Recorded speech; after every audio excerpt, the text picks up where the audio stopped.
Good morning, everyone. Hi, my name is Monica Figai from the Energy Committee Secretariat. Let's give everyone maybe a few more minutes because there's this privilege of joining these online meetings that you can always be a few minutes late. So maybe we'll start then at 10:05.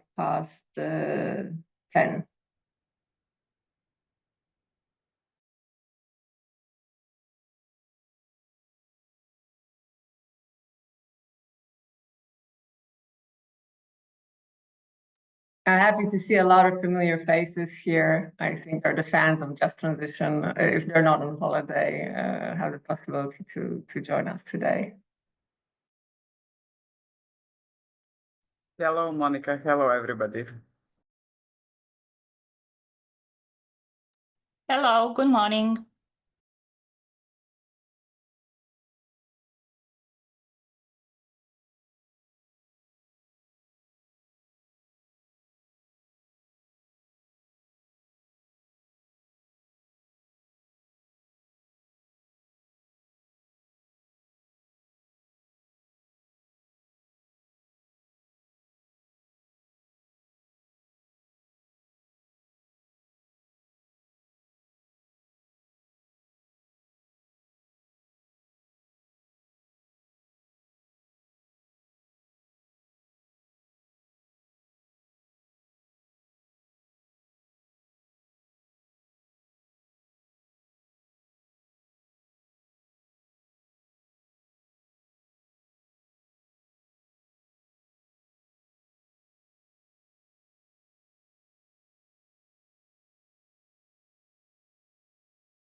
Okay, hello everyone. I think we'll officially start in a minute, but before we do so, I'd like to introduce myself. My name is Monica Figai. I'm a climate and just transition expert here at the Energy Community Secretariat. So some of you probably have seen my face way too many times, but I'm very happy to see all of you here, the Just Transition fans, on a Friday at the end of June, super sunny day. So I'm really happy that you made the choice to follow us today. Although there are, I think, many tempting alternatives at the holiday season. I would like to record this video. It's fine with you because I got a lot of feedback that for this reason, actually, people would like to join, but they're unable because they're on holidays. So if that's fine with you, I'll do so. I also received requests for translations. Unfortunately, this webinar, this event is only in English. So we do have some backup Ukrainian translation, I believe, if needed later, but unfortunately we are not able to provide other type of translation. Before I hand over to Adam to actually officially open us, I just wanted to take a brief note about the structure of this webinar. What we thought was useful, because a lot of you know a lot about just transition, but there are some of you that maybe would benefit from catching up to speed. So we'll start in the 2 hours, basically with a zoom out, setting the context of the scene when there's a just transition. Then we'll zoom in a little bit to talk about just transition guidelines in general as a document per se, and then we'll be even more granular with actual just transition plans that are being implemented in or that are drafted in our contracting parties. I'm happy to see so many of you here, despite this hot, late Friday in June. And I intentionally invited many of you from very different backgrounds, because actually this event, these discussions that we'll have are basically a teaser for your questions, for your comments, for our discussion. So please feel free to ask questions and comments. We're going to have 2 slots for that. The first one is after the panel, and then the one more question and discussion slot after the very last element in our agenda on real life experience on drafting just transition plans. So please get your pens and notepads ready, because we're going to have 2 slots for discussion. And I think with this, Adam, we can officially open. I would like to then welcome Adam Svetch, the head of the Green Deal unit, to welcome all of you.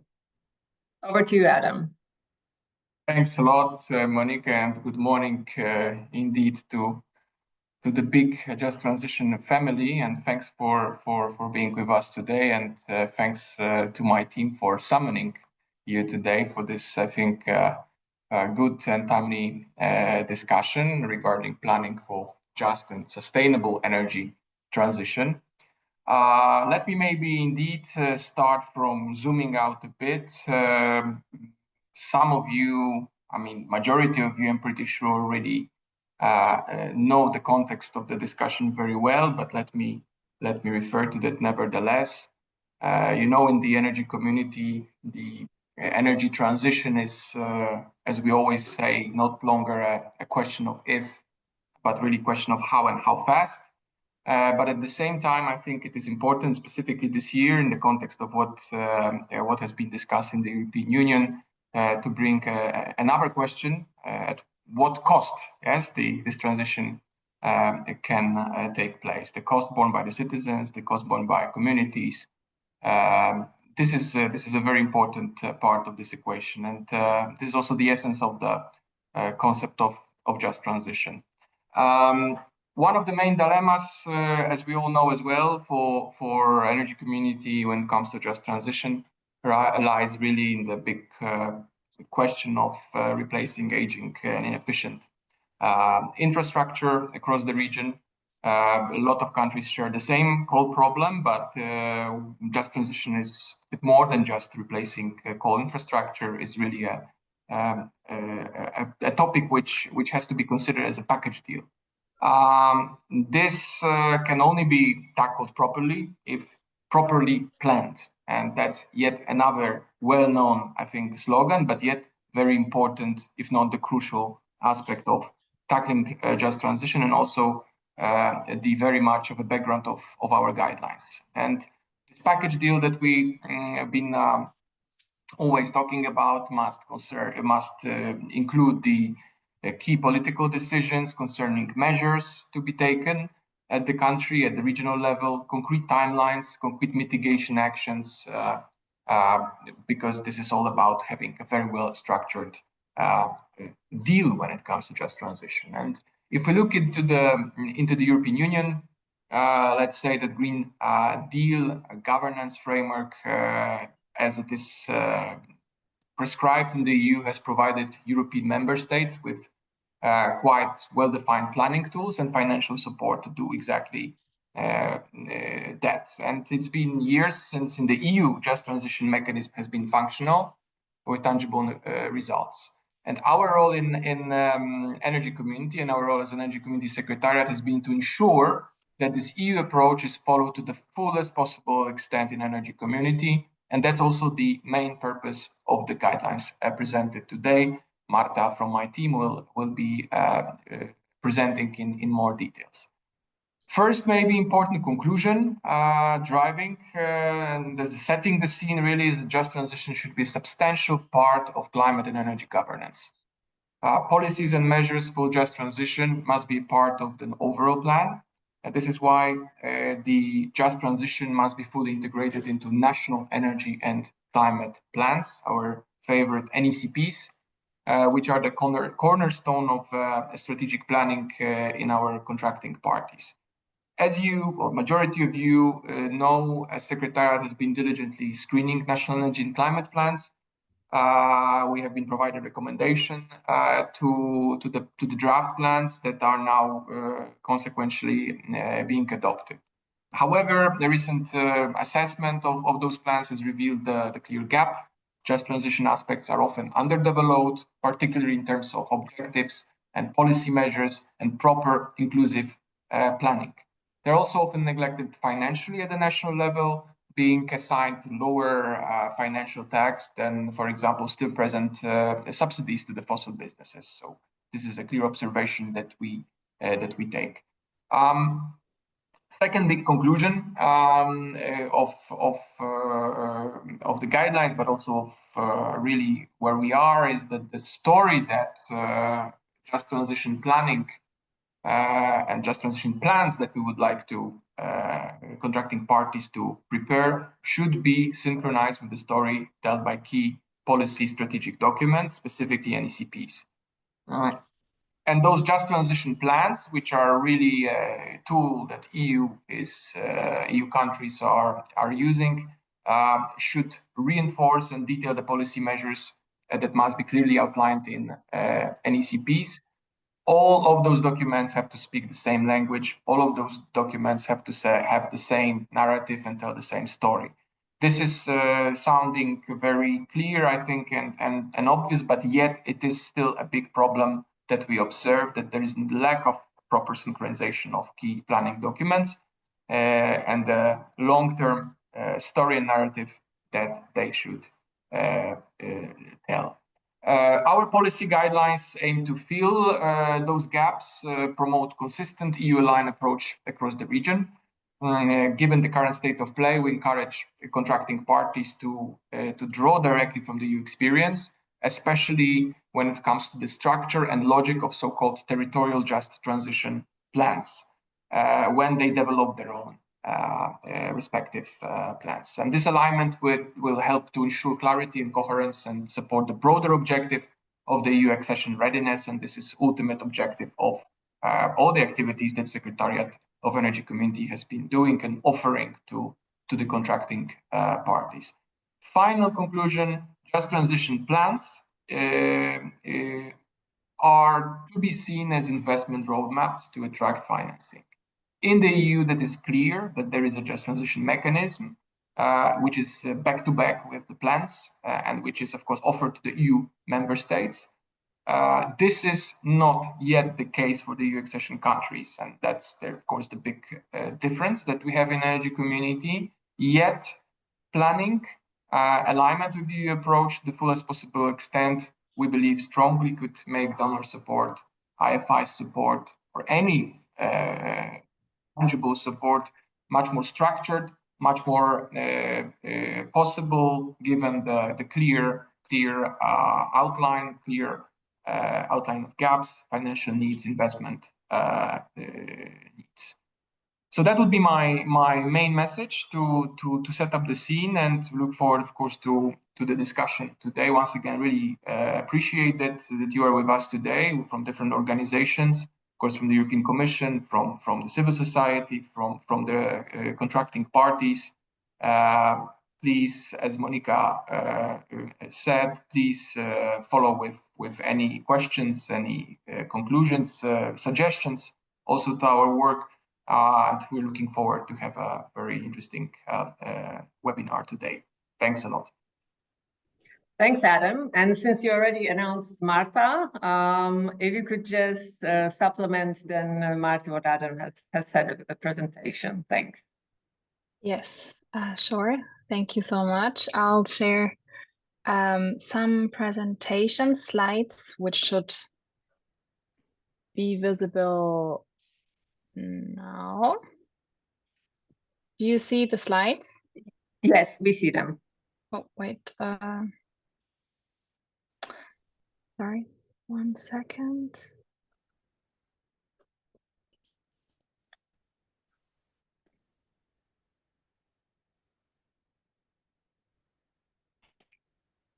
It's not in presentation mode, right? I think it's fine. So first of all, oh, sorry, this is a little. Okay.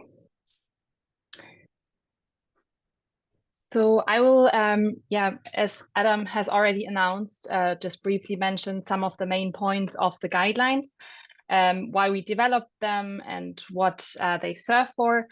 First of all, they are published as non-binding policy guidelines exactly a month ago, I think. They are quite short, so 8 pages to read and a couple of more pages of tables, so very doable. First of all, why these guidelines? Adam has summarized actually most of the points, so I only want to mention. Sorry, Marta, I don't know if it's with other screens, but I see this black blob thing in the middle. But if other people do not see it, I'm fine. No, it's indeed, We it's see not. Okay, so What? we see. Yes, we have a problem with the. Monica, could you maybe share the slides? Because I don't know why. Or I share another time. We don't hear you, Monica, if you're saying something to us. Yes, so Marta, confirm. I'll try to do that. So please continue. Although I'm the So- worst person ever to share anything IT related, but please go ahead.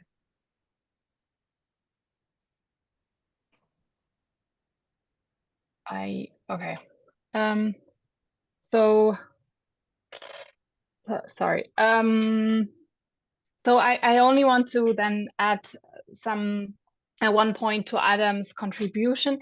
So we are actually also at a crossroads where many countries or regions prepare just transition plans. So at state, only North Macedonia has an adopted just transition roadmap, and some others are in the preparation phase, with Serbia, for example, just some weeks ago entered public consultation for a just transition action plan.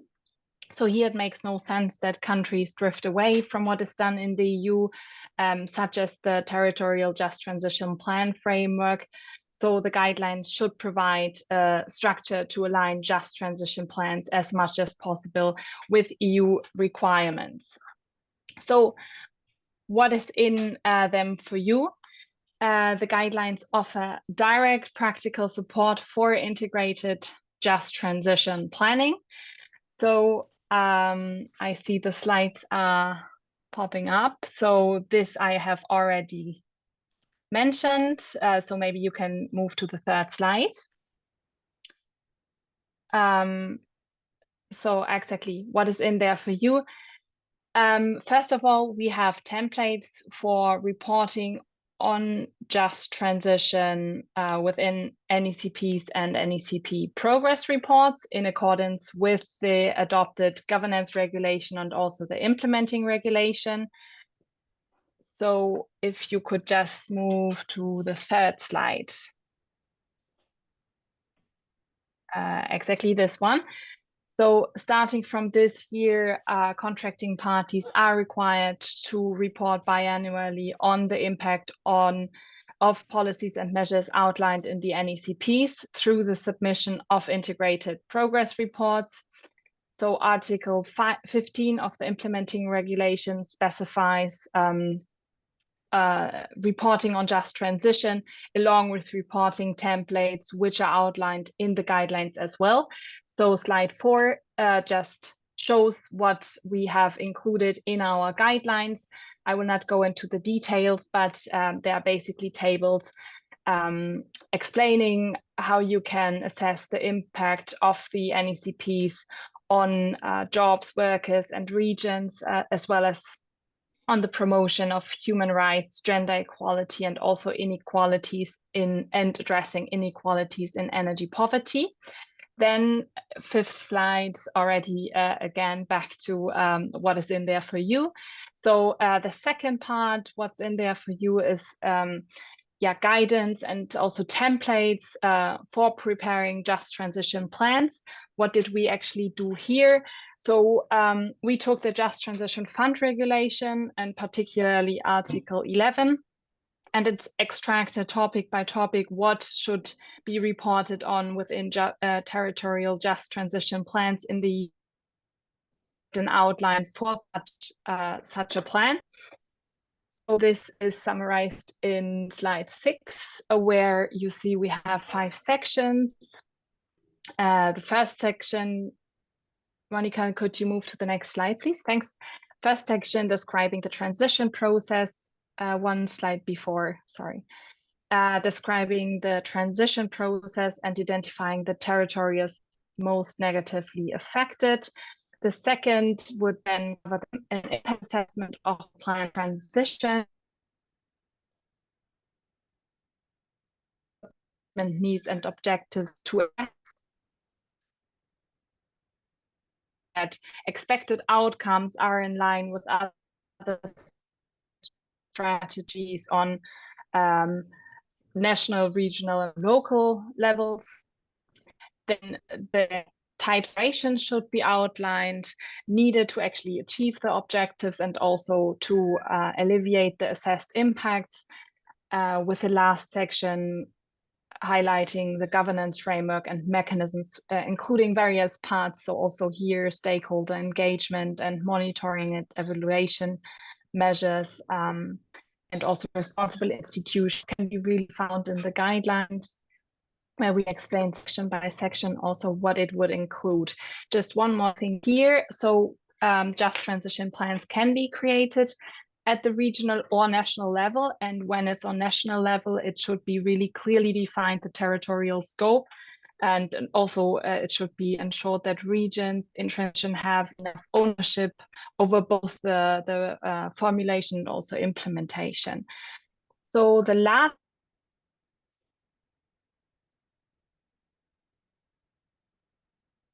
point, standard version in the guidelines, last slide please, would be first of all to integrate just transition as a core component into NECPs. Adam has highlighted this already, and where coverage is insufficient,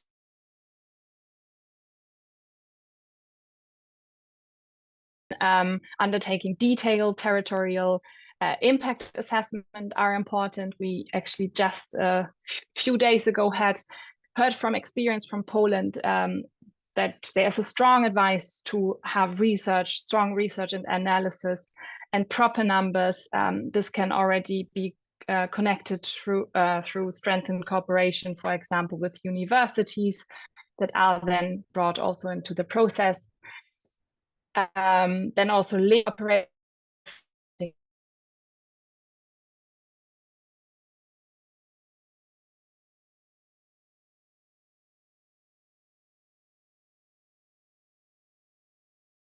Marta, I think we lost you. We might have a weak connection.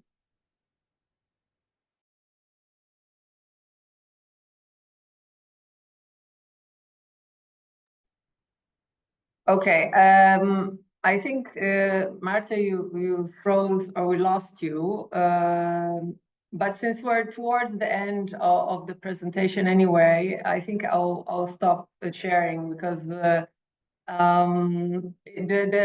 purpose of this event is not to familiarize you with every detail of the policy guidance, because as Marta mentioned, they are quite short. We have sent them around, and we basically want to initiate this discussion. So the interactive element is super important for us of this event. But thanks a lot to Marta. I know I was very cruel with you, giving you a very tight time slot for that. So I think you managed perfectly. And with this, I want to move to Nevena, who is already with us. Nevena Smileska from Bankwatch, who is dealing with just transition in the Western Balkans. And Nevena, I would like to actually provoke you a bit. And despite what Adam said in the opening, I mean, is there a just transition happening in the Western Balkans? But also following up, actually, do we need a just transition in the Western Balkans right now? Because if you look at the region from another perspective, maybe it is more important now from the Western Balkans to actually focus on economic development. I mean, the GDP per capita of the region is around half of member states of the EU who are from the region themselves. So maybe actually first we should prioritize development and then subsequently do just transition. So if I can just provoke you a bit on that.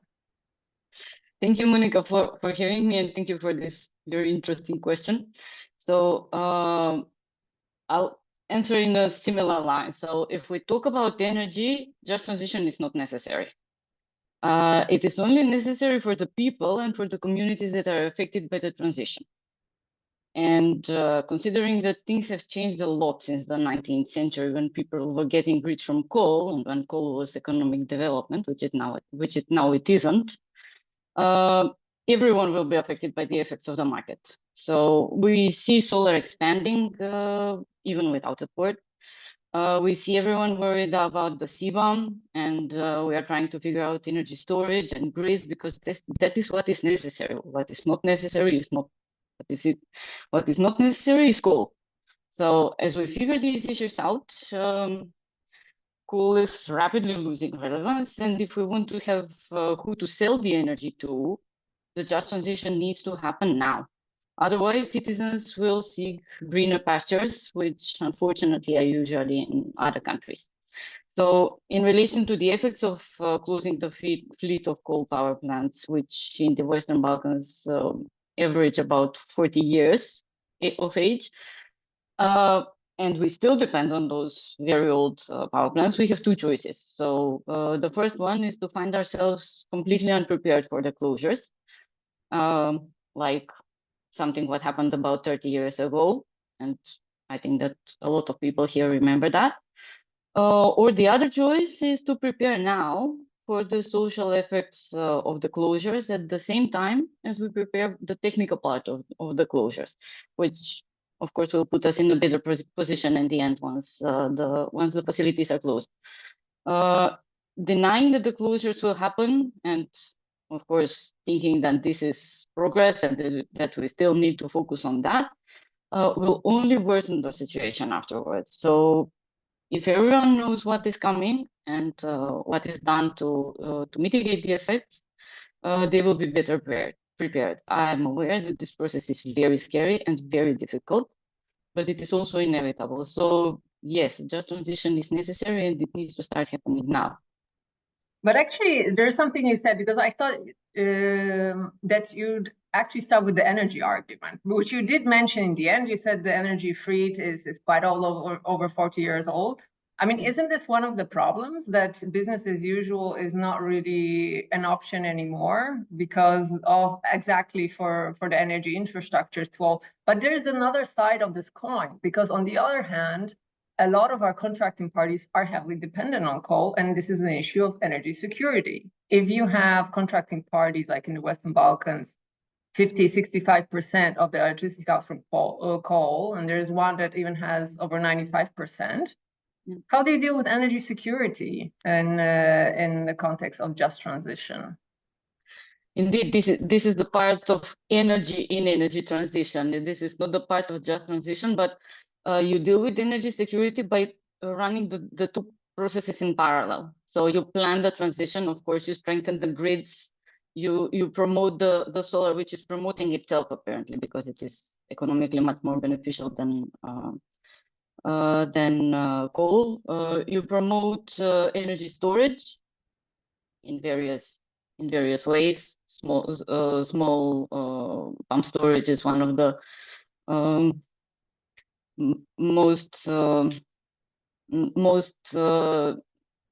the best use of, for example, coal mine land for this. So the processes need to run in parallel. Apparently, we cannot close them tomorrow. And if we could, we would have probably, but apparently we cannot close them tomorrow. So In parallel, we need to run these two processes. Actually, you mentioned a bit basically about the people, and I remember there's a news article actually, I think 3 days ago in the Balkan Green News about air pollution. And basically it says that, well, in the region of the Western Balkans, sulfur dioxide is on average 6 times the legal limit. But there are regions, actually more precisely power plants, that are so old that actually they surpass 11 times the legal limit. So I would agree with you on the social element, because it seems the current energy infrastructure is actually slowly killing off populations that are living around these super inefficient and quite basically polluting and toxic power plants. I don't know if you can reflect on that also. Indeed. So they are all very old. Most of them don't have DSOX units. Most of them don't have DNOx units. Some of them don't even have precipitation filters. So on top of that, a lot of them have been running illegally over the past. So we have at least 5 of them that are running illegally. It's Plevlja, it's Tuzla 4, it's Kakan 5, it's Morava in Serbia, and also Kolubara failed to stop operating at the end of 2023. So they are in really poor condition. We have also the situation in Bosnia and Herzegovina, where the power plant does have a DSOX unit, but does not want to run it simply for economic reasons, because it costs too much to run. So the situation is that these effects on the ground are killing of people. Already in 2013 or 14, I don't remember, ECOSES published this study on the effects of coal pollution on the local level in the Bitola municipality. So there were some really disturbing numbers there about sick days, the increased number of sick days, increased number of children with bronchitis and so on, and ultimately lives lost, lives shortened by people having to breathe this air around the power plant. So they are in really bad condition. Okay, but then you're saying just transition is about the people. Fair enough. But what do you do with these people? Because currently in Western Balkans, in the coal mining sector and the power plants, you have around 45,000 people. In Ukraine, it's hard to estimate, but there are around 21,000 people. What are they meant to do? Because it's hard to pitch that, you know, all these people from such a complex industry are going to be servicing solar farms or wind farms, because at the end of the day, wind farm and solar farm doesn't need so many people. So what's the solution for them? Yeah, well, that is the $1 million question, of course. And unfortunately, I don't think we have the answer for all of them at present. And I don't think we will have it until we plan the transition in detail, which is why these policy guidelines are so important. The just transition plans that we have in the region are basis for this planning, of course. Some of them are even a good basis, such as the Macedonian one. But they are not enough by far to answer this question. The diagnostic documents, they gave us some information about what will be lost. They unfortunately did not provide enough clarity about what will be gained by the transition. And if we want to answer this question, we need to look at every possibility for micro businesses, small businesses, medium businesses, that can be developed on the local level in the coal-dependent regions. And once we do that, we need to ensure that we provide the circumstances for all of them to materialize, because this is what is going to provide jobs. That's practically the only way to save the regions and keep the people there. We need to be honest, and we need to admit that no one is going to save us by giving us a huge pot of money, and no one is going to solve our problems from the outside. Also, we need to be also honest that big foreign investors are most likely not going to come and save us. So foreign investors do come, but they come for their own gain. They usually do not come for ours. So we need to be practically the proverbial princess that saves herself from the tower where the dragon kept her, instead of waiting for the prince to do that for her. And this proverbial princess can only save herself by inventing jobs in new sectors that do not exist now. And she needs to provide space for these new sectors to develop. So it will probably be in sectors such as digitalization, in services, in food production, combined with food processing, of course. And those are the most obvious choices. Now, some regions also have potential for tourism. Some have potential for continuing being energy centers, of course, because they have great connections in terms of energy. And some can become industrial zones. Of course, the economic branches that got forgotten when coal came to the regions, they also need to be checked out, because some of them might still have value or have value again once coal leaves, of course. From what I heard 2 days ago when we talked in Konyin with the municipalities from Western Balkans, and they exchanged views with the Polish coal regions, the right door for asking these questions are basically the municipalities, because they know exactly what to do. They only need the chance to be heard. So do the people. They need to be given the opportunity to propose what will be done in their vicinity, and there is no shame in asking for help, for information, for ideas, gathering those ideas through forums, through roundtables, through various types of citizen gatherings and online calls for ideas. This will only build bridges and remind us that we're all human and we are all in this together. So I would say that those 45,000 people, of course, some of them will be retired, but a lot of them will go into new sectors that currently don't exist. Okay, thanks, Nevena. I would like to actually invite now two of our panelists. Katarina from the European Commission, from DG ENER, and Götz also from, Götz, please wait, it's a mouthful, advisor at the GIZ Innovation Regions for Just Energy Transition. I'm happy that you could join us today. I also know that Katarina has some time limitations, so maybe I'll start with her. But I think it is so interesting because if you look at our panelists, you have GIZ, an international development agency, if I can call you that, Götz. You have Nevena from NGO, and you have Katarina from the European Commission. And on the other hand, you also have me, because I'm a moderator slash panelist in this slot, the Energy Community Security.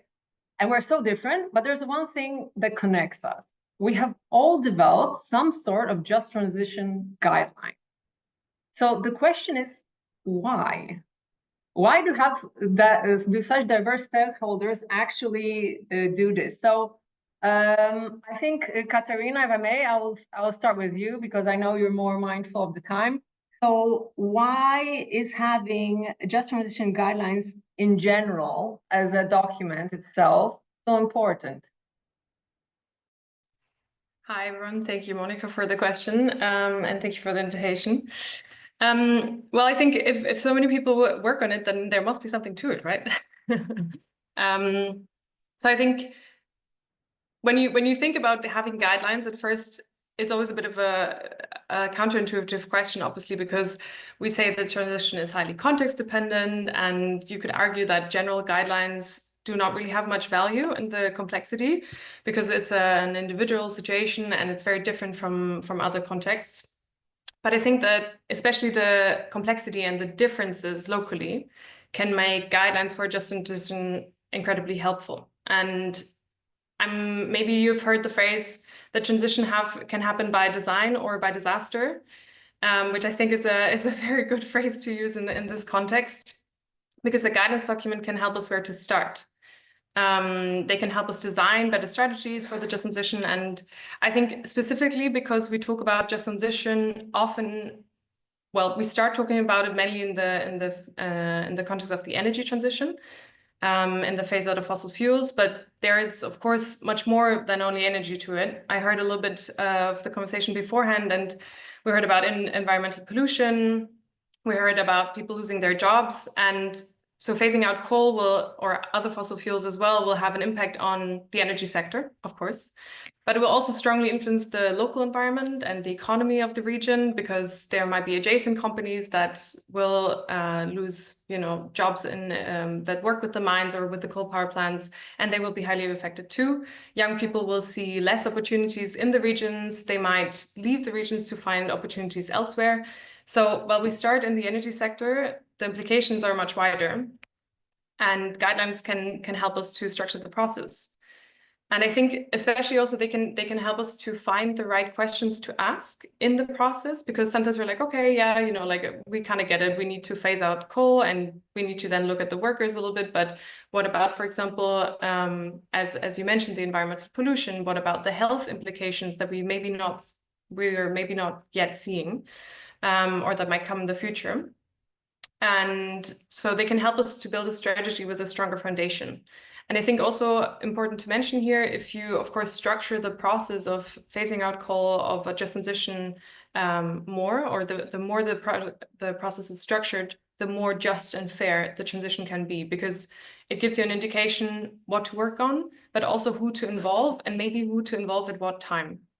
So we can ensure the procedural fairness for the stakeholders that are affected, and in general think more holistically about the transition. So that would be my 2 cents. So if I can sum up, basically the phenomenon is just too big not to plan. I mean, it's too big to not plan. Yeah, I'd say that's probably a good summary of it. Okay, good. What do you think about it? Just transition is too big not to plan? Because I think you have an even trickier task, because you guys as GIZ are actually doing globally just transition. So I think it's hard to capture everyone from South Africa, Indonesia, Colombia, Europe in one document. We can't hear you. You need to unmute yourself. Oh, let's check this out now. Can you hear me now? Great, thank you. So thanks again for having me here. Yes, as Katharina already said, I think it's an extremely complex task, but we as GIZ in the global project ECIJET that we implement with other partners together, we try to implement the ELO principles for just transition, and there you have to be sure that you do an inclusive process.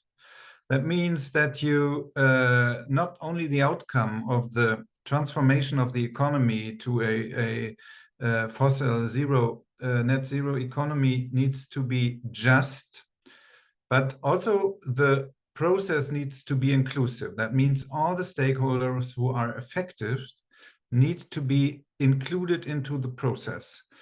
And as Katharina already said, it's a process in which you have to take into account economic and also environmental and social aspects. And so it is to give the stakeholders an instrument in which they can see what is the outcome that they already have reached. We developed this tool, which is quite easy because it's used traffic light, green, yellow, red. So you can identify where do you stand in the process. We have 11 core principles, and for these we have under indicators. So in an iterative process, the stakeholders can evaluate where they stand. And this is, I think, why we specifically developed this tool based on work that the WWF had done earlier. And I think it's quite a useful tool. We also work in South Africa, in Indonesia, as you mentioned, some of our countries, Vietnam, Mongolia, Chile, and Colombia. And I think it's quite useful tool, if I may say so. Thanks, Gus. And Nevena, in 2 minutes, if you could reflect on this, why right? Of course, yeah. Well, every country that drafted the just transition plan did it differently and with a different level of ambition. So they all have different and very complicated governance systems. The methodology is also different everywhere. And while I do agree that every region is different, so there is no one size fits all solution. The process would have been much easier if they had the format to follow from the start. Like, for example, there are regions in the EU member states did with the TJTP template. They had to follow the TJTP template. They did the various different jobs on it, but they had this template to follow, so they didn't have to waste time practically on in reinventing the wheel, you know, for methodology or for things like that. So in the Western Balkans, a lot of time would have been saved on developing the plans if the consultants didn't have to figure out where to start, how to do the methodology and all that. So the same will go for the local plans. If we want them to be compatible with the Just Transition Fund, provided that we do get access to it. And also, if we want to be able to access funding from some fund, the most likely part is to have a document that will be equivalent to a territorial just transition plan or some similar planning document. Thanks a lot. So basically, it shows ambition. Methodological simplicity, so you don't have to reinvent the wheel. I want to add one more thing from my side: predictability. Because when you have a standardized format, it's actually more certain what the future will hold for you. But with that, actually, I want to go to my next question. I think Katerina, because I know you have more time constraints, I'll start with you. But there are various elements of guidance. And saying it quite frankly, some are just more important or more crucial than others. So if you look at the whole menu of the elements of just transition guidance, what just transition plans should look like, what is your opinion the most important element of a just transition plan? Something that without this, it just will not make so much sense. So if I can nudge you a bit on that. Yeah, I think Götz mentioned it already partially in his contribution, because I think it's really the stakeholder engagement. Because as you said, you know, as part of the ILO guidelines and also, you know, how we at the EU level define just transition is really the goal is to leave no one behind. And I think in the ILO guidelines, it's said as the importance of social dialogue. So to have adequate, informed, and also ongoing consultation with relevant stakeholders. And I know that, you know, it sounds a little bit like a buzzword and it's a little bit tedious because you have to involve people. But I think if we really want to design just transitions or transitions that are truly just, we won't get around that, because if people feel heard, the transition suddenly doesn't, like, it goes from something that is happening to them or that is put upon them by some sort of wider policy goal that's maybe not directly relevant to their personal, you know, experience.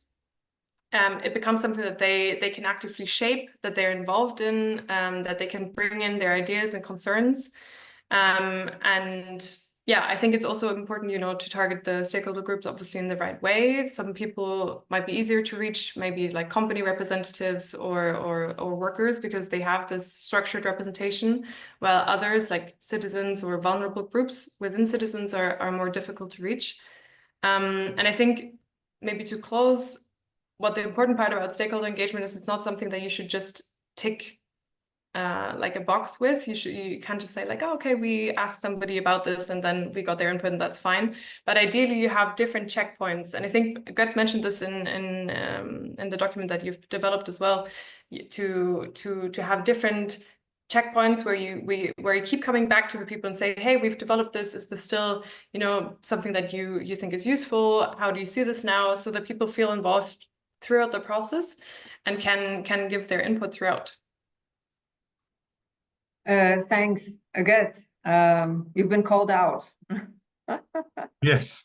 Yes. Well, I mean, of course, we need a basic energy planning. We need to how can we stop? I mean, we're talking about in our project coal transition, just energy transition. So how can we phase out fossil fuels? Number one. Number two, investment in renewable energies, and the diversification of the economy. This is point 3 in our framework, and we are also working on a specific handbook on that will be published very soon.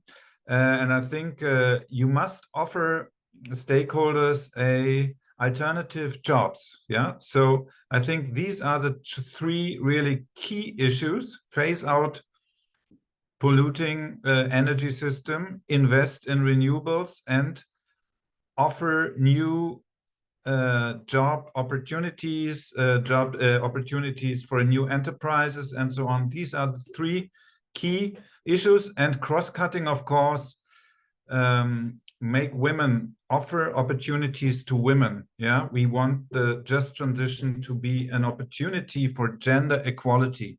Yeah, I think these 4 points are the key points. Thanks. And Nevena, what's the most important element of a just transition plan? I would say it's people. So when I say people, you know that us NGOs are always about public participation, and Katarina did mention something along the same lines. So thank you, much appreciated that you have the same scope as us. So these people, they need to think in terms of a scope for the plan. They need to think of a map of next steps for the projects and set a timeline to it. And they need to have a very concrete budget of what is needed. So of course, the general people will not think about the budget, but what they need to think about is the ideas. I mentioned this before when we were talking, but I cannot emphasize it enough. So considering we are not sure how to create new jobs, it is best to ask everyone if they have ideas. So this is people from the ground. With various ways to engage, we need to ask whether through public calls for ideas, to forums, to focus groups, include everyone from businesses to young people to simply local citizens, and ask them to think about what they see for their region as the future. And once we get that, of course, we will get first the shock. The representative of Živinica municipality mentioned this situation where he went in a high school and asked the senior students there, where do you see yourself after high school? 2 of them said some practical things, and the rest of them, which is approximately 30 children, probably 30 young people, said probably in Germany doing some work there. So of course he was shocked by that and stopped there. What is important is that we do not stop after this shock and that we ask them, okay, but if you had an opportunity that is to your liking in your country, what would that opportunity be? So of course they all see this. This is a very obvious choice, but we need to ask people to look beyond the obvious choices and to ask themselves also some hard questions. How do I develop? Where do I develop? Of course, I would like to develop here in my own region. What do I need for that? And once we gather those information from the people, then we start drafting the territorial just transition plan. Because if we draft with what we know now, we will only continue with business as usual. So we need to find a way to think beyond what we know. Thanks, Nevena. And actually, as being the moderator, I have the privilege of asking the same question to myself. And I think I would agree with all of you. But I would even go further in the sense that stakeholders, I think, are not important only for the consultation of the drafting of the plan, but actually they should be an integral part of the governance mechanism. So they should be engaged in monitoring and evaluating the implementation of the plan. So this increased ownership. Okay, I have some more questions, but on the other hand, I think there's probably an appetite to have a discussion. So I would invite anyone that has a question to raise their hand. Dennis, hi, please identify to whom you'd like to ask the question, and please introduce yourself for those of us who don't know you. I'm Dennis from Marhus Center in BNH. In Bosnia and Herzegovina, I've been involved in this for quite some time now. I don't really have a question, it's rather a comment, because there are a few things which I've heard during this presentation or discussion that I don't fully agree with. First of all, I think we are overcomplicating things. I mean, we are overanalyzing and producing so many documents which at the end of the day become useless documents. As Nevena mentioned, people in the country, by the time all these fancy consultants produce all these fancy plans, there won't be any people on the ground to implement these plans. We've been talking with the local authorities for the last 5 years about the just transition and concrete plans, how and what to do it, how to keep the people on the ground. So the bottom-up approach, as Nevena mentioned, is essential if you want to do something concrete. And believe me, these authorities and these mayors do not want papers. They want concrete money to support concrete actions on the ground and economic opportunities which will keep the people in their areas. So no more papers, please. Second thing, we are mixing again 3 different things in the whole narrative about just transition. We have just transition for coal regions in transition. We have transition of energy sector, which has nothing to do with just transition for coal regions in transition. And you have the question of energy poverty. By constantly repeating this narrative of just energy transition, you're actually opening space for the sharks from the fossil lobby to get the biggest chunk of money, which is allocated for the just transition actual process, which is happening exactly now in Bosnia, where we have this loan from the World Bank of 80 million, where most of the money will be actually invested in building of solar panels. That is not with the label of just transition. The second biggest chunk will go as basically subsidy for the fossil fuel sector, because it will cover the losses from the coal mines. So we'll be subsidizing the fossil fuel for another 10 or 15 years by returning these loans. And just a small piece of that money, it's peanuts basically, was for the PR purposes given to the municipalities for just transition purposes. That's happening because the fossil lobby is controlling that money, or the energy sector is controlling that money. So if you want really to support the just transition, you deal with the local authorities. If you're talking about the transition of energy sector, then you deal with the energy sector and talk about the transition of the energy sector. And if you want to talk about energy poverty, then you talk with the social services and basically social structures in the country, which are supposed to prepare basically social plans for the socially vulnerable groups. So let's stop mixing the 3, putting everything in one pot, because that's not the way to help the people in the regions. The way to help the people in regions, which is exactly what Nevena mentioned, talk to the mayors and figure out the way how these mayors will help create economic opportunities to keep the people in their regions. And another thing which I always have to mention is reskilling is actually giving the opportunity to people to go out of that country. So if you fund reskilling, basically you are funding, especially for solar panels, you are funding workforce which will go to Germany to install solar panels in Germany. And I'll stop here. There are quite a few things more, but I'll stop here. Thanks, Dennis. And I think it's important to have a discussion, yeah? And it's absolutely fine that we're not all aligned. So I'm very happy to hear your voice. Now I give over to Alexandra from UNDPA. Alex, please.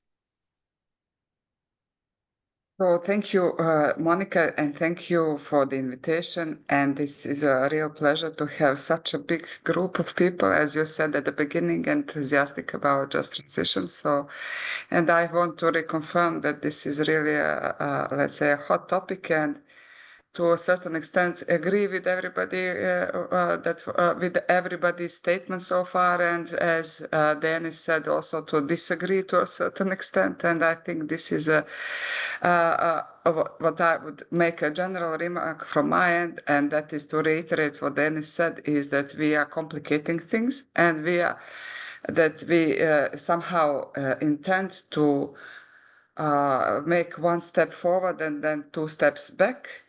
And when we initiate some process at the level of the country and also at the level of the Western Balkans, we make certain progress, and then we come back to discuss what is just transition and what is just transition roadmap, or what is just transition territorial map, and how to report, etc.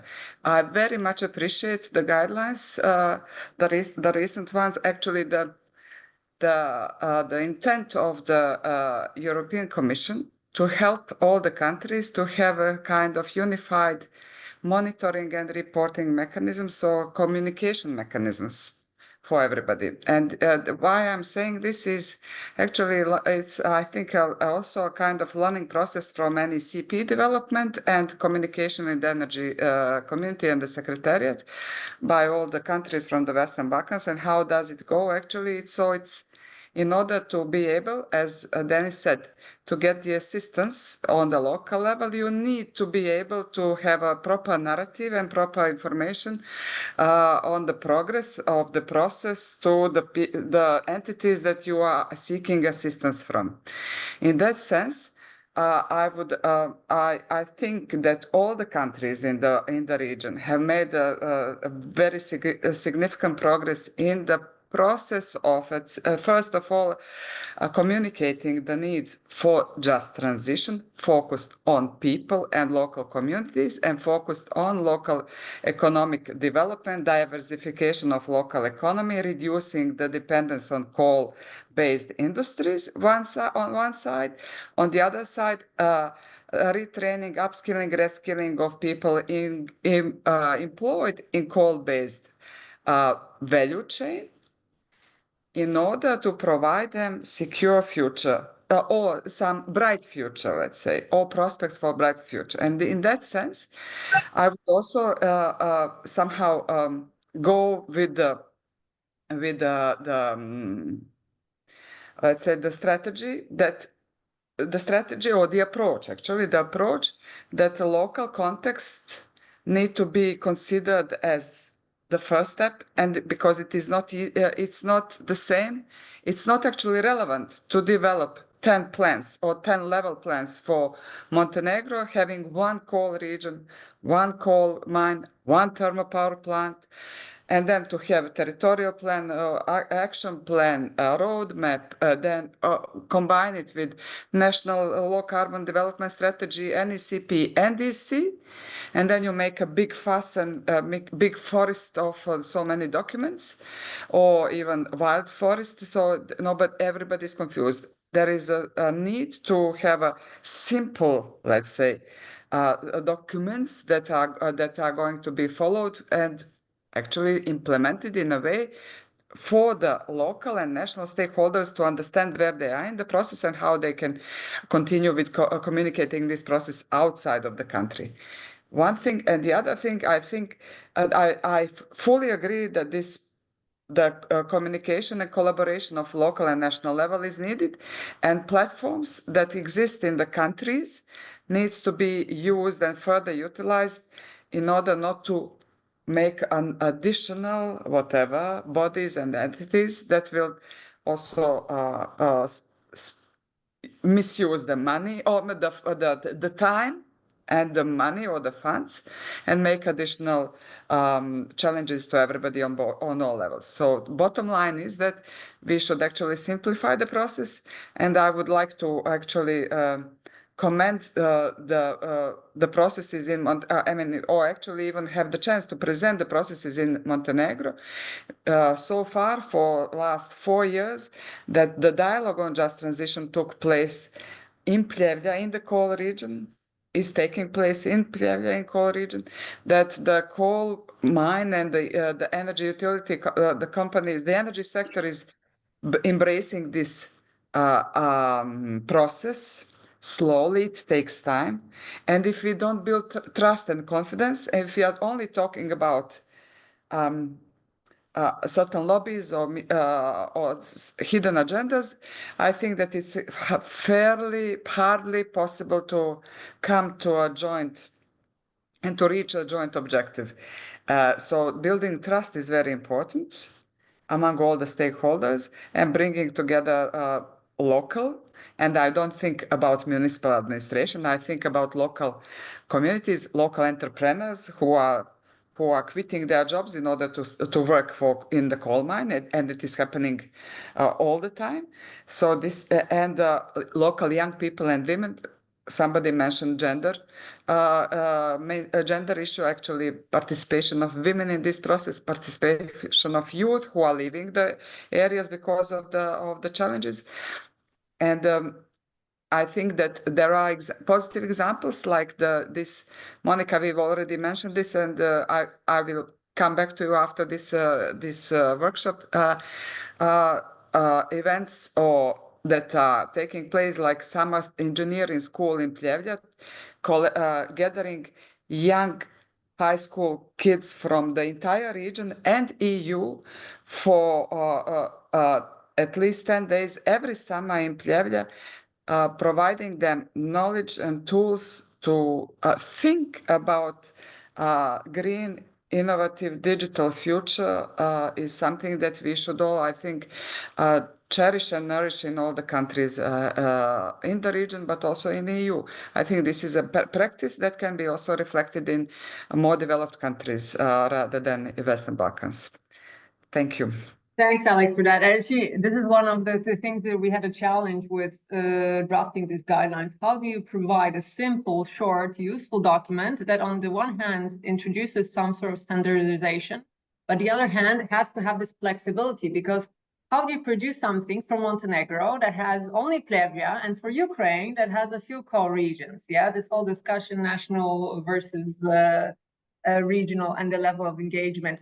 I am going to give the floor to Peter Vaida, then Nevena, and to Dennis, and then I'm closing the list, everyone, because we need to move on to make sure you still have a lunch break at 12. So Peter Vaida, you have the floor, please. Thank you very much, Monica. Just a quick sound check if you hear me well. Okay, thanks. I'm Peter Vaida, also from the Secretariat, working as Senior Environmental Expert. And I just have a quick side remark on the air pollution topic that you addressed in the fireside chat. The topic of large combustion plants and the rather major non-compliances was addressed very well. And this is something that I deal with personally. I didn't want to talk about that. I also just wanted to bring in another aspect, which is actually domestic heating, because in the Secretariat, we were approached some 4 years ago by some municipalities from the region to provide support also at municipal level, more hands-on action. This went into the Clean Air Regions Initiative, and we also have some colleagues from the participating municipalities actually with us today, connecting to this important event. And some municipalities, we have provided with smart sensors to measure particulate matter pollution. So this is not about SO2, this is not about NOx, it's just about dust in the air, which is, however, the most important for the health aspect, because this is what is actually causing the health effects. And the project is still ongoing. It's a 1-year data gathering exercise, but we are getting close to an end. And the results are quite telling. And they are suggesting that domestic heating has a very prominent role in the heating season in the air pollution pie. Of course, this is by no means, I mean, I don't want to shift the discussion. LCPs, obviously, they remain major sources of pollution, but it's also something that is at the same time easier and also at the same time more difficult to focus on. So this is just something that I wanted to bring in and put on the table, that you know, it should not be a blind spot when we discuss the topic of air pollution. Thank you very much. Thanks, Peter, for that. Nevena?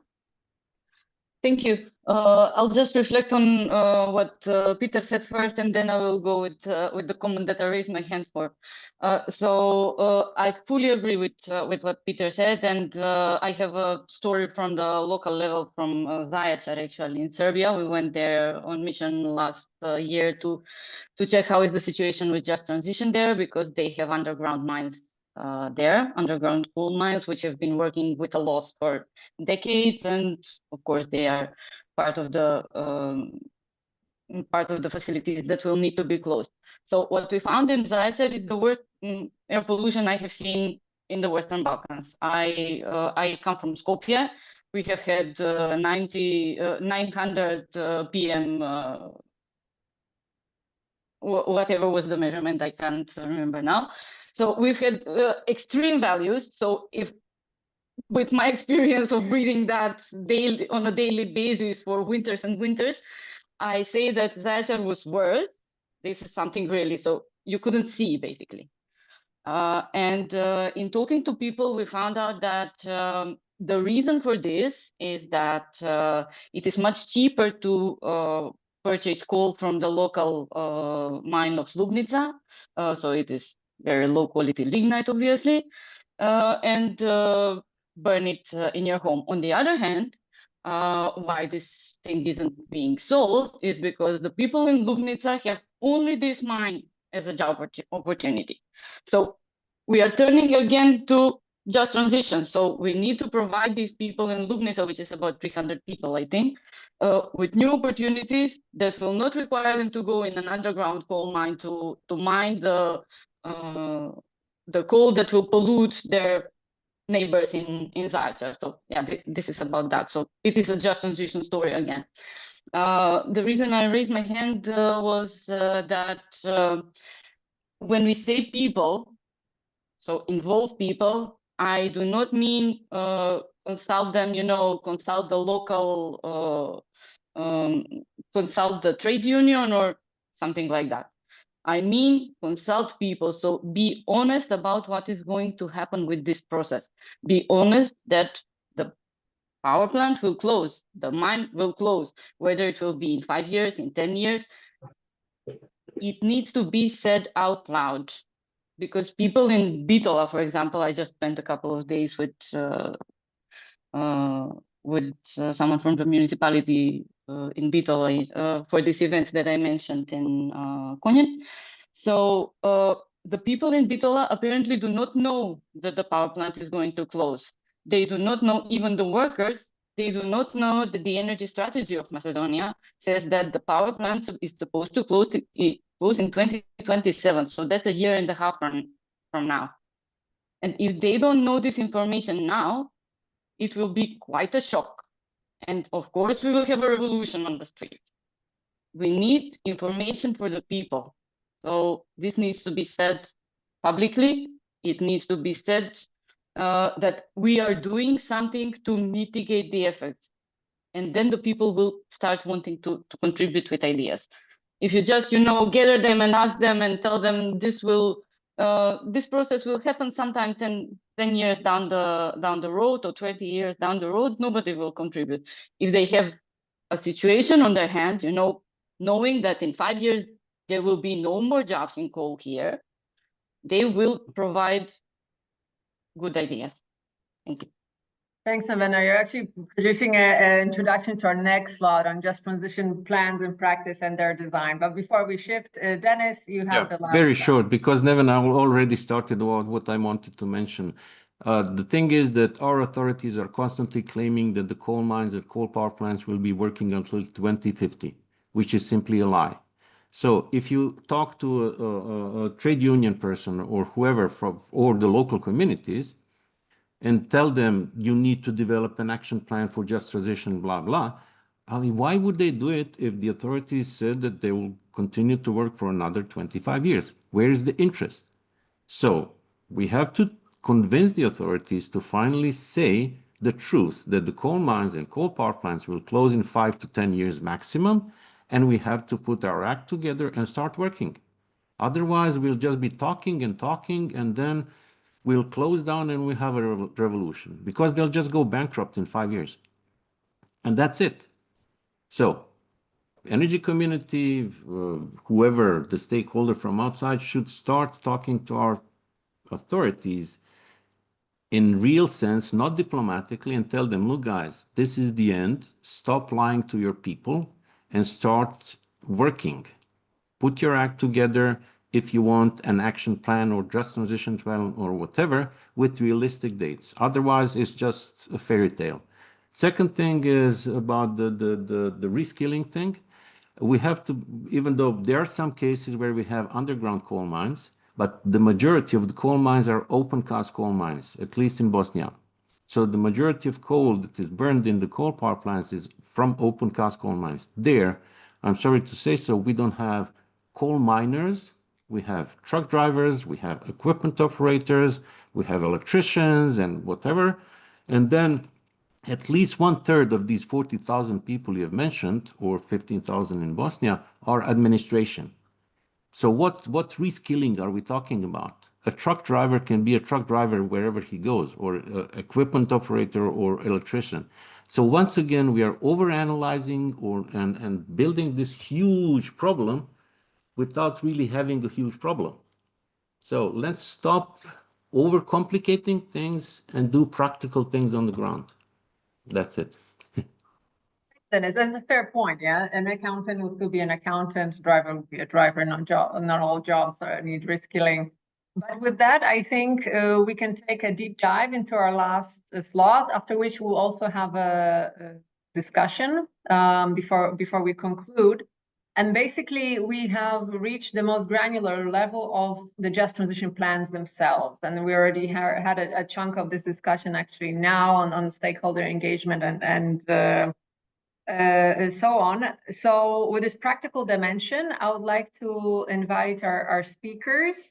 There is Elena from ECOSES, also North Macedonia, with us today. There's Biljana Ramic from the Serbian Ministry of Mining and Energy, or Energy and Mining. I can never remember the order. And we also have a Ukrainian voice, Vadim. I'm so happy that you're still with us now, because I know that you have to go. And with this, maybe I'll actually start with you, Vadim. If you could start us off with the Ukrainian experience of drafting the regional transition plan of the Lviv region, and if you could focus also on the most challenging and easiest part of doing that. So. Thank you, Monica, and dear colleagues, thank you for giving me a floor to share our experience. Do you see my presentation? Okay. Yes. This is our region, and Lviv region is western region of Ukraine, and we have coal micro region, and we are first region in Ukraine that had adopted just transition action plan. So it was deeply challenging for us during full-scale invasion, but we made it, and we can share some experience from our side, and I try to give you honest answers about how it was and what our recommendation for other European regions are. So we have about 7 working and not working mines on our territory, also 1 power plant station, and about 226,000 people live on the territory of coal microregion, and 1/3 of employed person are in the industry which is closely connected with coal mining and energy system, talking about power plant station. So we know that our energy system and also mining is in a deep crisis. So people know that today, tomorrow, or some years after, they will lost their jobs, and we know that our miners unions also know this, but they still deny that just transition process is useful for Ukraine. So it was very challenging to organize this process, to make action plan, and we try to make it openly. We created working groups and a steering committee, and included there are about more than 100 different experts and representatives of territorial communities. Also, this was like trade union, talking about miners unions, and they were always active, and is the biggest meeting that we have with representative of this territory was with trade unions. So more than 1 year we try to informed everybody who want to know about just transition information, and we also give information not only for local authorities but also for enterprises, also for representative of non-governmental organizations, and so it was about 17 working groups and more than 5 steering committees. So everybody in this territory during this period had known that just transition process is not about closing mines. It's about our measures, like regional authority, to make another way of development of this territory, to give people another jobs, and to create all possibilities for their development.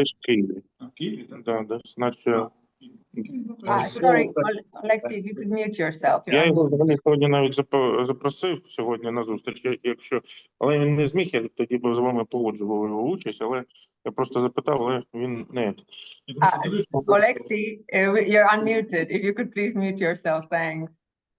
Okay, and talking about our key successful stories, it's about that this plan, action plan, is not only like document, it's like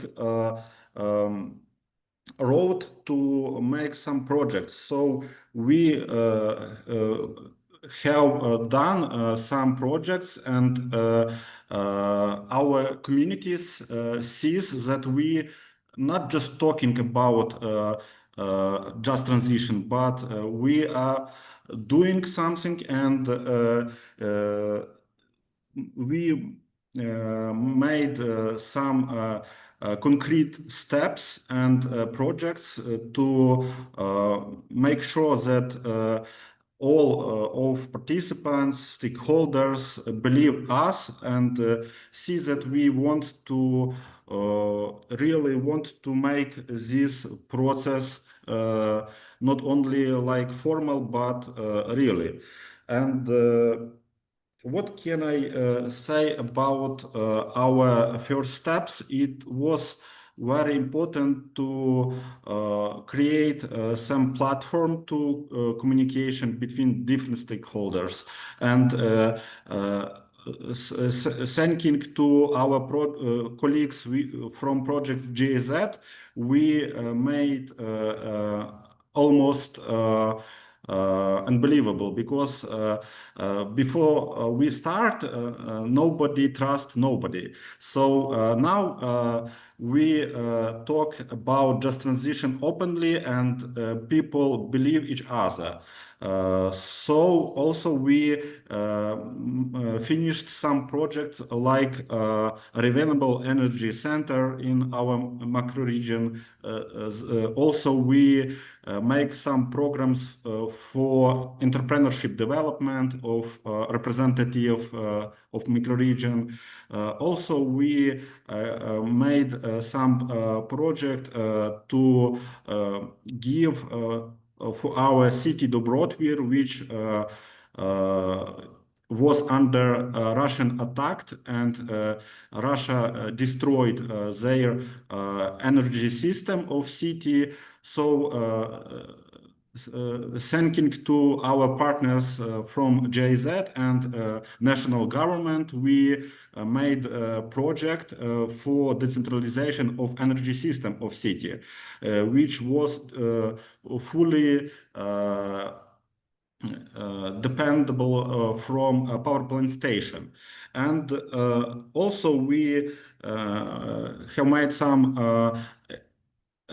environmental projects. Talking about this, it was very important to make air quality monitoring system for microregion, because before that we only can guess about influence of coal industry to our environmental and now we can fix it by numbers because we have monitoring system to know real situation. Also, it was very important to make projects for thermomodernization of our buildings where internal displaced persons live. Because Lviv region is western region and many people from eastern part of Ukraine which suffered from Russian aggression displaced into our territory. So we, together with regional local authorities, also with this project GIZ, we made some steps to modernization of our shelters for IDPs, and now people see that we have some good cases which is good because these cases is about just transition. And my advice for other region which want to make just transition process, just be open for everybody, inform your stakeholders about each steps that you try to do, and try to have some national frameworks, because it's very important to also communicate with national government. And in terms of trust and talking about how to make this process really free for different thoughts, ideas, you also have to show some results and do some pilot projects, because using these pilot projects you can make your stakeholders believe that you really want to make some development in this territory. Thank you. Thank you very much, Vadim, for a very comprehensive presentation. I don't know if you have to go now, but we have Alexei here, who has kindly agreed to be our translator for us. So would anyone have any questions for Vadim for his presentation and the work that has taken place and is still ongoing in the Lviv region? No? Okay, I think it was quite comprehensive enough. So thanks, Vadim. And yeah, sorry. With that, I also like to ask the same question to Biljana and Elena. What would you say are the toughest elements, but also the easiest? Yeah, because let's not make the story too dark. But what are the most challenging and easiest parts of your experience of drafting just transition plans? Maybe I'll take Biljana first, if you can start us off, please. Yes, hello again, Monica. And first of all, congratulations from my side for this guideline. I think that this is very useful document, and I believe that we will use it in our further work, certainly. And the most important, as you said, is to give some simplified document, easy to use and to follow. This is the best. And thank you very much for the invitation for this webinar. First of all, just shortly, I would like to say that Serbia drafted Just Transition Action Plan, and this is now under the procedure of the adoption by Serbian government as a separate document, not as a part of NECP, since parallel with the process of preparation NECP, we had started with the project in cooperation with EBRD on the preparation Just Transition Action Plan. The challenges part was how to define energy policy, and in that sense, how to finalize NECP and new energy strategy, which should somehow reflect the process of energy transition in Just Transition Action Plan. The easiest part was certainly somehow after the adoption of these documents and on the base of communication with a working group, when we drafted this document and put in the process of public consultations. I must say that all this was very useful to us in order to somehow understand what's the core of this document in this moment for Serbia. And once again, to emphasize, document is an introduction in the process, since we understand that process of energy and just transition are the processes which will not finalize by 2030, and it takes participation of many relevant stakeholders in the process of definition and making a decision and realization activities connected with just transition. Thank you. Thanks, Biljana, for giving your perspective on that. And Elena, would you like to reflect for North Macedonia? What was the trickiest and easiest part? Yeah, thank you. First, I want to say that EcoSys did not draft the roadmap ourselves, the Just Transition roadmap. An external consultant company contracted by the government carried the process, but we did take active participation in the process from the very beginning and suggested relevant stakeholders, which was mentioned by a lot of the participants here as very important. So I would say the most challenging part for the North Macedonian Just Transition roadmap was the actual process of adopting the document.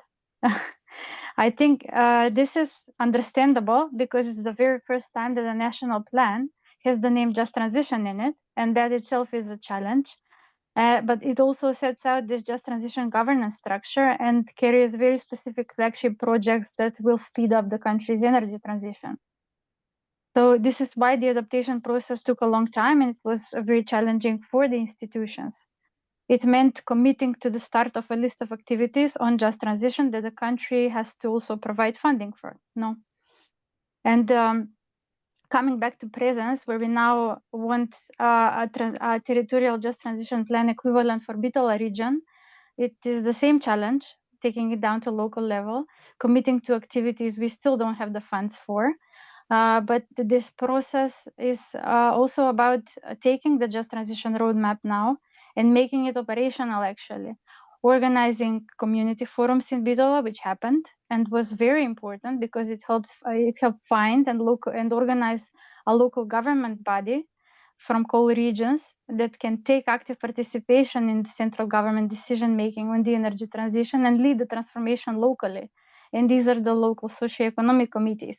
So I just wanted to mention, like, these are the adoption of the document and taking a very difficult step towards adopting this document, drafting it, of course. But I think the process of drafting it was very smooth, but the adopting process and now like making it operational, taking it out to local level is a little bit more difficult. Thanks for that. And I want to follow up on something that we seem to keep going back and back to, the stakeholders. And I want to ask both of you, how do you know who the stakeholders are and when drafting a just transition plan, and how do you involve them? So it's a bit of a tricky question, yeah? So it's like with just transition, no leaving nobody behind. Well, who's the who? How do we make sure actually nobody is left behind? How do we even monitor that?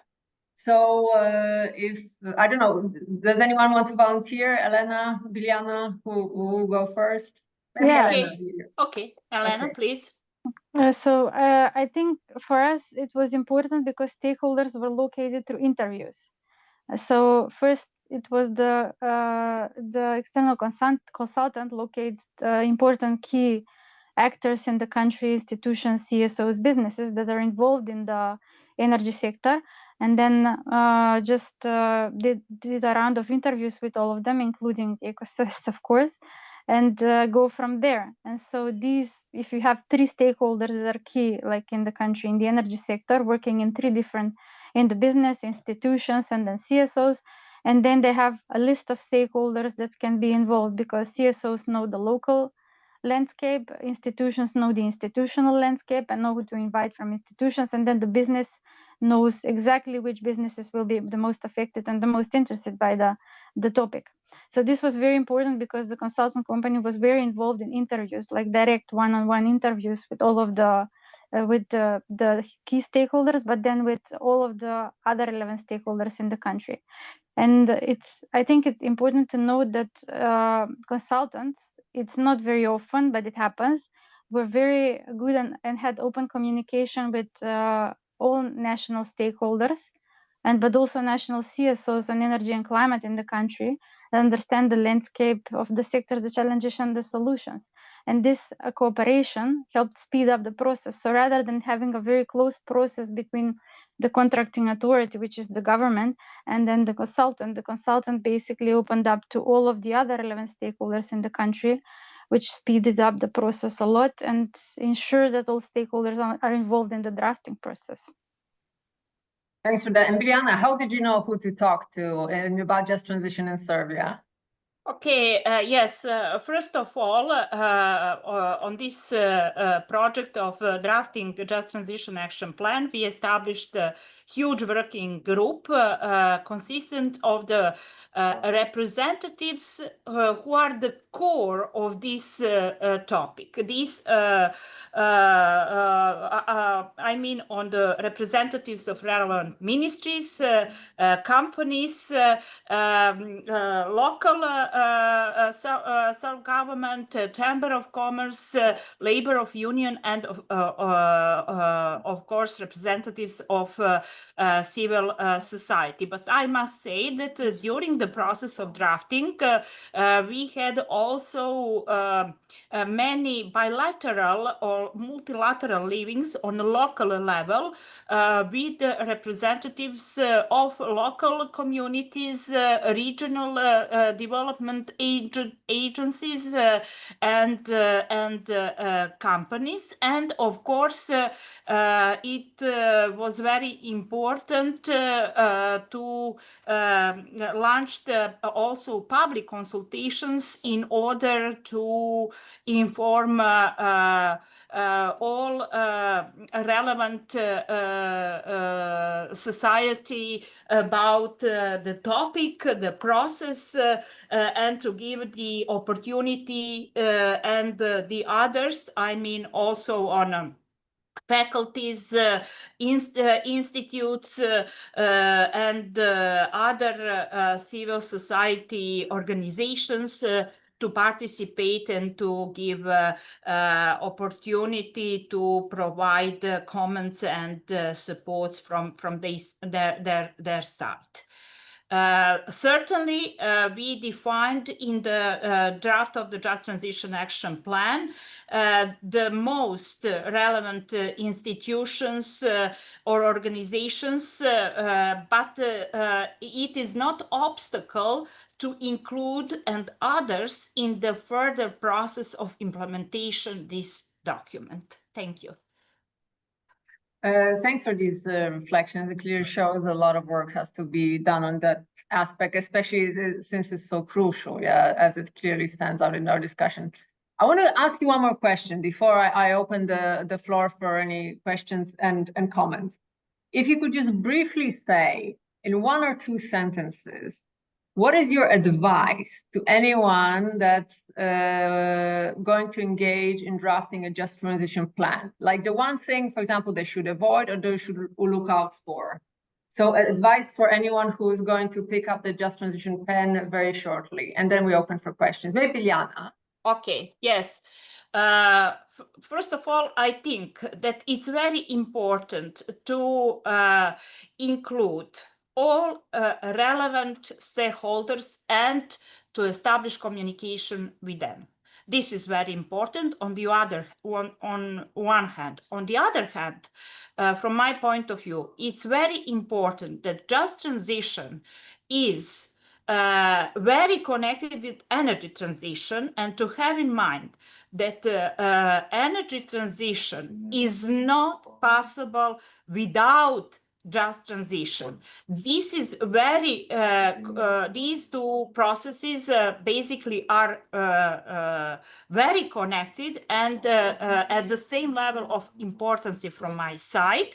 But a process of just transition is not just connected with energy. This is, as you and Adam said at the beginning of this webinar, this is an opportunity for the investment roadmap. In the case of Serbia, this is the opportunity for new economy development, first of all, of the affected regions, but also in the whole country, because it's not just the question of new jobs in the field of renewables or energy efficiency. This should be looked as opportunity for a new way of prosperity, new structure of economy, which includes also and new knowledges, new skills, new jobs, etc. So this is more wider issue, not necessarily connected in the result with energy. I hope that I somehow respond on your question, but I think that this how we should look at the process of just transition, specifically in the case of Serbia. Thanks, Biljana, for these few points. Elena, what's your advice? I would say definitely avoid lowering ambition and non-transparent processes, because we see that North Macedonia now is ahead of projected targets, and setting a clear date for coal plant closure have sent a signal to investors that the country is starting the energy transition, which helped us become like very much ahead of projected targets. And an open and transparent process helps build confidence in the energy transition, which is specifically important to communities in coal regions. And by consulting local communities, the quality of the document also improves, because as we also discovered in ECOSOS, this is working on national level, going back to local level, we found that local stakeholders from coal regions are the ones that know the history, the tradition, and current opportunities for the region, and have worked in the coal mines and land, and they can propose projects that are better and more realistic, and actually it creates ownership of the entire just transition process. But also one key important thing is, I think someone mentioned it, I don't remember who, is that adopting a governance structure that will guide the just transition process in the country at the very beginning, and the governance structure that involves local municipalities from coal regions is very important, such as a just transition committee or another body. But also it's not just about adopting the governance structure by a decision of government or putting it in an official document. It's also about making the structure operational and the work of this governance body very transparent. So reports and supervision. Thank you. Yeah, I think you raised a very fair point, that it's not only about the plan itself, but what happens after the plan, the whole issue of monitoring and checking up on it. And it's interesting that you said the first point, basically transparency in setting up a coal phase out date itself. Yeah, so this is another issue related to the stakeholder also discussion we're having. So we have a very short time left, but it's important for me to hear your voices. Dennis, your voice is I know I can always count on your voice. No, but this time I have actually a question. And allow you to have the question. Maybe one more. Is there anyone else? Maybe while Dennis is speaking, if anyone else has an appetite for comment. Okay, the question is actually for Biljana, and that is, what is the phase-out date for Serbia? And if it's 2050, what the hell are you going to do in the next 25 years? What kind of actions are you planning in next 10 years if your plan is to phase out in 25 years? And the comment is, I think this phrase, which is very popular in Brussels, no one is left behind, is simply a lie, because not a single transition in the existence of Earth or humans went without winners and losers. So we should stop using this phrase. It's fancy when it comes from Ursula von der Leyen. But if we talk to people and try to be honest in our approach, it's a fact that we'll have winners and losers. So let's try to keep these losers as less as possible and try to create as many winners as possible. But let's stop using these phrases, which are sort of, I don't know. So Biljana, the question for you. Thank you very much, Dennis, for this question. I have to say that in accordance with the adopted NECP, 2050 is the year when we will stop with the production electricity from coal. But in the projections up to 2050, the level of electricity from coal decreasing. So this is not the same level, having in mind the target for GHG emission reduction. For example, in 2030, it means that we need to decrease production of electricity from coal up to 25% in accordance with 2019. But I have to emphasize that for now, targets for 2030 are obliged. What's that mean? That means that certainly we have obligation to prepare new NECP in accordance with governance regulation and to define, if I understand well, targets for 2050 2040, not only Serbia, but the whole EU as obligatory, which certainly will be opportunity to consider once again the vision up to 2050. Just Transition Action Plan gives activities up to 2030, but we explained in our document, and we will put this document also as a report from public consultation on our website, and now it is in the process of translation in English, so you can find these documents. We try to explain that for now this is the document introduction in order to establish governance of the process of just transition, since we need some institutional, legal, strategic and financial mechanism, which include also to establish governmental committee and interministerial working groups in order to include all relevant stakeholders on national, regional, local level, as well as representatives of civil society in our further work regarding just transition process. But a precise analysis regarding the number of employees and how who could be affected with the process will be done in the next period after the plan of decommissioning of EPS is finalized. As I informed, this plan is under the preparation, should be prepared by the end of this year, which means that after that we will done some specific, very precise, detailed and necessary analysis regarding the number of employees and how it will affect on company, on local community, region and economy. And we emphasize that in our document. We explained what were the basic information for this document, and try to make the document very realistic and very useful as it is possible in this moment. Once again, having in mind that this is the process, it will not finalize with the realization of this plan or until 2030, and it is necessary also to inform, communicate with the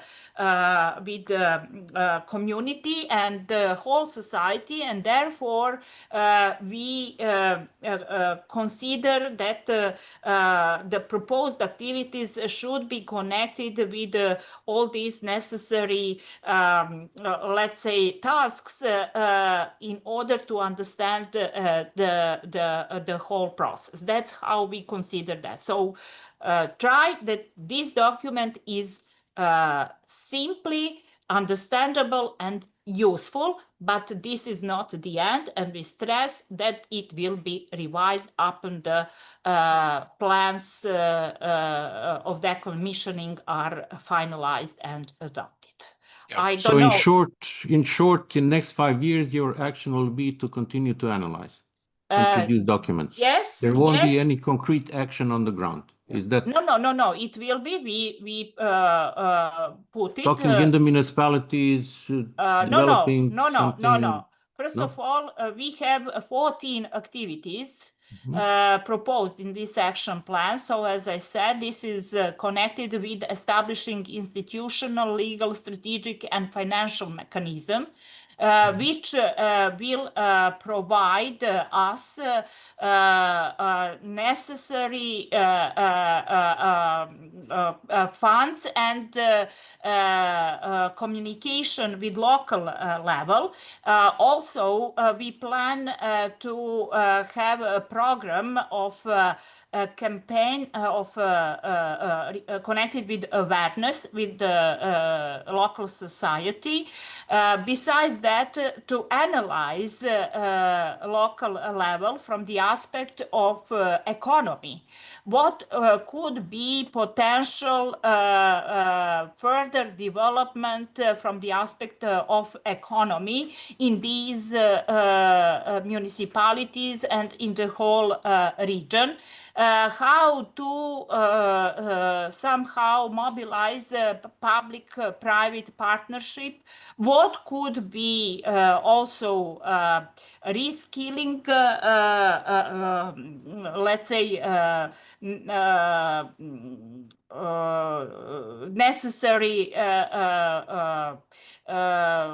activities connected with Ministry of Education or with the Ministry of Labor in the context of the not only energy companies, but in the context of the possible further industrial development of that municipality or region. So we need, the plan is to do necessary analysis, also to establish communication and engagement of all relevant stakeholders in the process of the implementation, the proposed activities, but also in communication with them to revise and to propose further activities for process of just transition, not to wait 2030, but wait the situation when the plan of decommissioning is adopted, and to gather with these stakeholders to define further steps. This is how we see for now this process. Thanks, Biljana. We have a very short time left, but I see Tanya has her hand up. Tanya, if you could please ask your question or comment. Thank you very much. I would like to try to answer on the question, what is necessary for a successful just transition plan? Sorry, Tanya, if you could just introduce yourself. Okay, yes, I will. My name is Tanya Cvetkovic. Some of the participants know me, but I'm master mechanical engineer with 25 years of the working experience in the field of energy efficiency, sustainability, and let's say energy supply strategies and energy transition. I was working for the Ministry of the Mining and Energy of the Republic of Serbia, and I was a team leader for the first document, blueprint for just transition in Bosnia and Herzegovina. Based on my experience in developing on this document, I could say that the most important things in not the most important thing. What is important to develop successful document is to have experienced consultants and aware and stakeholders that are aware and willing to discuss. That's shortly. Thanks for that, because I think it was also very, very valuable, but condensed. Everyone, I think our time is up. I do not want to eat into your lunch break, but if you allow me, I have just a few announcements, apart from thanking everyone from all the speakers, panelists, but also our public and the discussion and your questions, because in the end, this is the main objective of this online slot, to have a discussion, because I think this is a topic that we could be spending a lot of time on, but I think this 2 hours on a sunny June Friday is enough. So from my side and from the energy community staff, a great thank you. The recording I'm going to try to upload on the website, but have you seen my IT skills? Hopefully I manage. I will forward an email with information about that later on. But I wanted to have two announcements also from our side. Every year we have a Just Transition Forum. And this year we're also going to have one. It's going to be on the 26th, 27th of November. So a bit later than usual this year. And we're going to have it in Georgia. in Tbilisi, where we'll be taking a deep dive, especially into issues related with energy poverty. So I invite you all there in person or online. Most likely it will be a hybrid event. The other one is if you're young or you consider yourself young, we have actually a competition that we're launching, the Just Transition Young Voices Awards, to submit stories on just transition from your energy from your local community. And I think the deadline is until the end of July. If I can have Martha's thumbs up for that. 28th of July. Yes, so all the youngsters in our group and the Friends of Just Transition, we encourage you to apply for that. There are prizes. So from my side, thanks a lot. Have a great Friday, and I hope to see you soon. Next time we'll be discussing just transition issues.